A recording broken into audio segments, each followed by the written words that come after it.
So we looked at how to advertise, how to engage, and now we're going to look at how to brand. So branding in general. So the constraint, if branding is your concern, is that not enough new potential customers trust your company. So advertise was about that they don't even know your company. Engage is that they don't even take the next step, so they don't get into your system. And the third one, branding, is that they don't trust your company enough.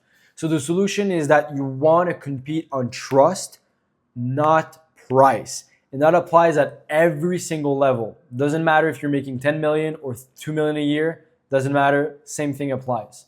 So the metrics to track brand are of course they're way more difficult to measure, right? So when you're doing an advertisement campaign, it's very easy to see how many views that we get, what's the cost per lead, and what's your cost to acquire a customer.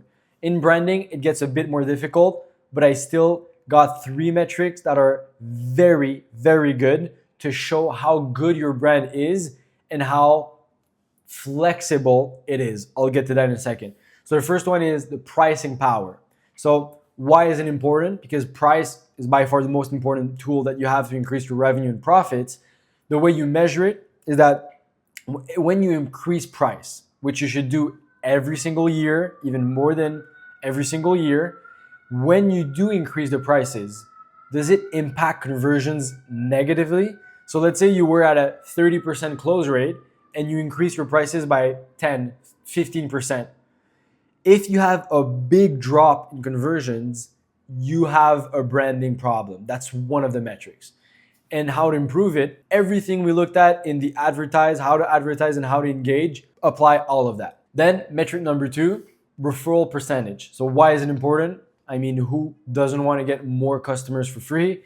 How to measure it? Ask every new customer, how were you introduced to our company? That's the way you're going to be able to know if someone came from an ad or someone talked, from a friend told them to buy from your company. Then how to improve it?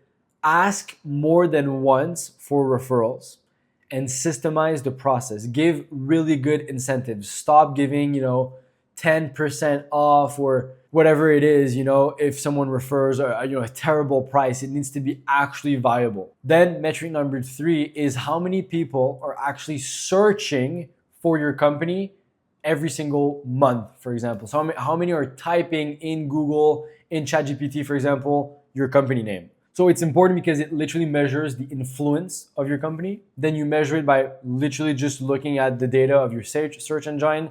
And then you improve it by giving free value, creating associations, and advertise in a non-direct response way. That's the one you can track in the easiest way because pricing power could be difficult, referrals percentage could be difficult, but search volume much easier. Of course, it takes months before it's being affected, but it's still something you can track.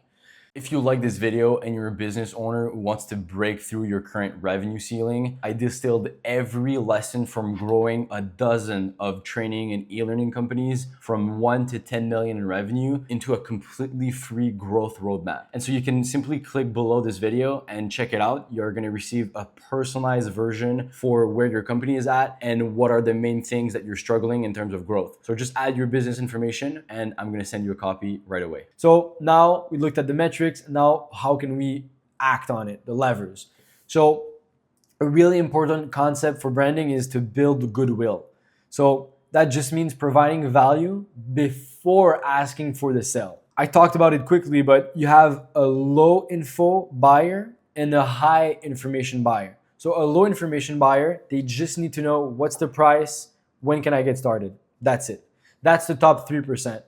But most people are, on the gathering information phase. They're aware of the problem, but not really the solutions. They're not ready to take action. And most people are not even aware of the problem. So I like for you to think about it like in golf, you have six inches putts, which you should never miss, but I do miss it sometimes.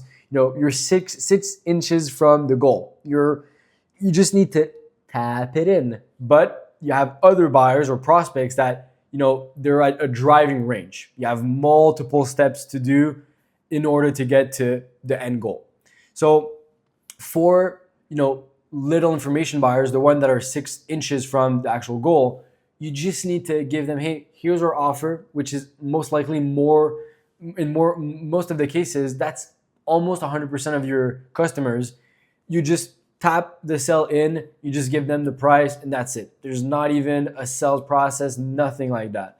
So I'm going to talk more about the high information buyers, the drives. So you want to educate in your marketing and sales process as you do in your product and training. So this was such a big realization for me, but I've worked with education companies which are crushing it for their clients.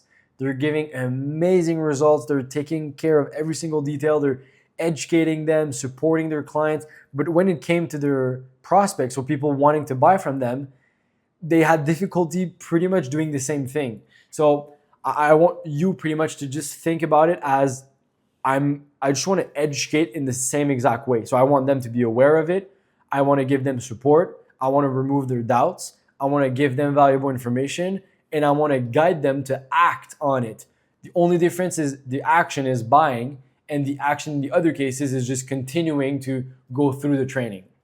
So one of the ways that we improve the branding is through associations. So think about Michael Jordan and Nike, for example, right?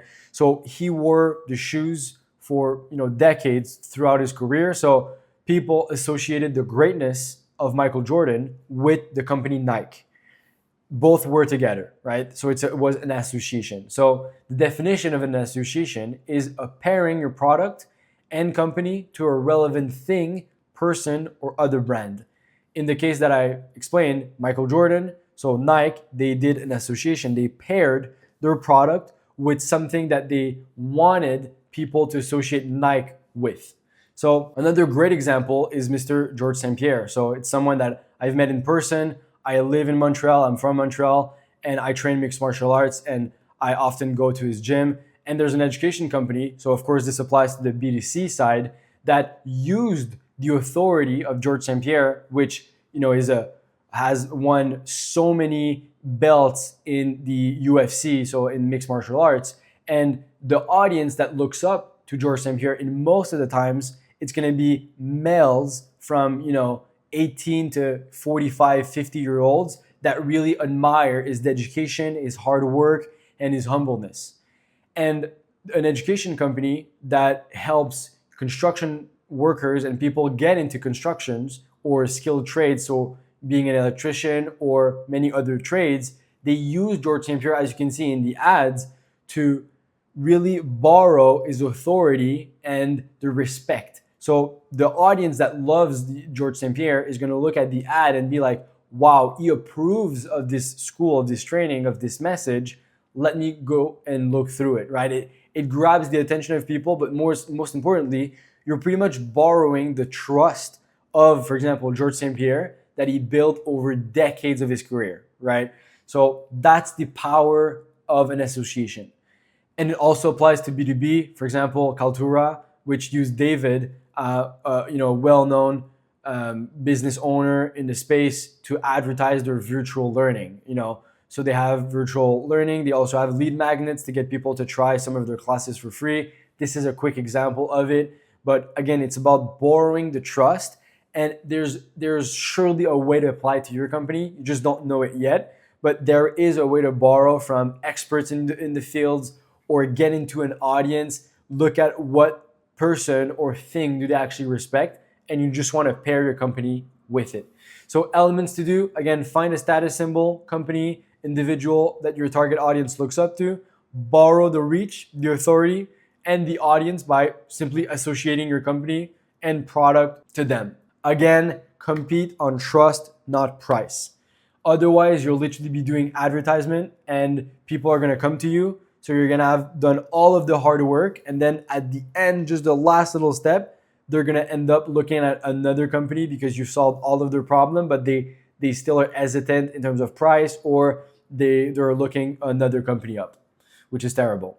So this was acquisition. We looked at everything. Just before finishing up, I want to look at how training and e-learning companies are actually different. So there's two main things for the acquisition side, which is growth does not require operational complexity or high CapEx. I'll explain both in just a second. So unlike a service or a manufacturing company, scaling isn't about keeping clients. Most of the time, they stay by themselves. It's not about growing the team, 10x the team or the operations or reinvesting aggressively in new products and capacity. Your product is already there. It already exists. It's already great. Already great. So operational capacity, complexity is number of variables needed to expand production. In your case, zero. The only thing that you might need is another trainer. But we all know that you have so much more supply than demand, ultimately. And if you need more supply, you can get it in a few days, in a few weeks, and you can, increase your capacity. Then CapEx is the capital expenditure to keep the company growing. You don't need that as well. Again, you're not buying buildings. You're not buying, employees at 300,000 a year that you need to get, 10 more of them every single year to keep the company growing. Your company is in a situation, and if you're watching this video, your main problem is acquisition. You need to generate more demand, get more qualified leads in the door. So that's the problem you should be solving, and that's pretty much the only thing on the table for you. So for a conclusion, I'll list off a few things to really drive it home and for this to really make it valuable. So 4 things to keep in mind. You want to play offense. So don't wait for customers to find you, find them. Then focus on getting new attention predictably. Advertise daily, make it a priority, really plan for it, put it in your agenda or your team's agenda. Then reinvest in growth. So identify what's your cost to acquire a customer. Then simply increase your investment in lead generation.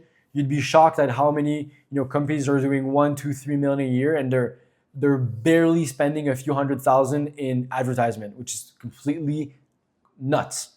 It's terrible, especially at such a high profit margin. You need to be able to invest more and to do it.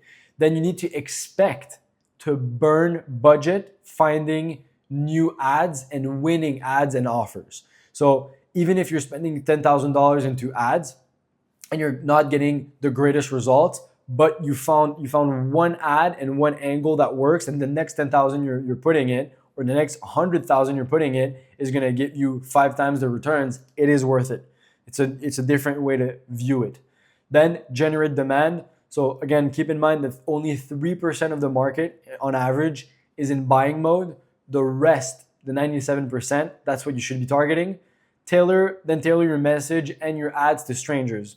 Stop thinking they know your brand or going with your logo. They don't know you at all. Then think in generating leads, not just sales. Then the last one, start tracking your metrics. So that means every week, review and optimize one metric, one thing to solve. Then track how many leads turned into sales. And the last one, use softwares and different tools to visualize your data. You need to know exactly what's happening and what's the next step to be solved. So that was acquisition, how to get more qualified leads and how to get more people to know about your company. So the next thing, the next bottleneck that you will have in your company once you get a bunch of new qualified leads is going to be the sales process. So that's also in the roadmap. That's going to be the next video in the roadmap. That's sales process. So for now, focus on solving the acquisition part, but the next phase that you'll have to fix is the sales process.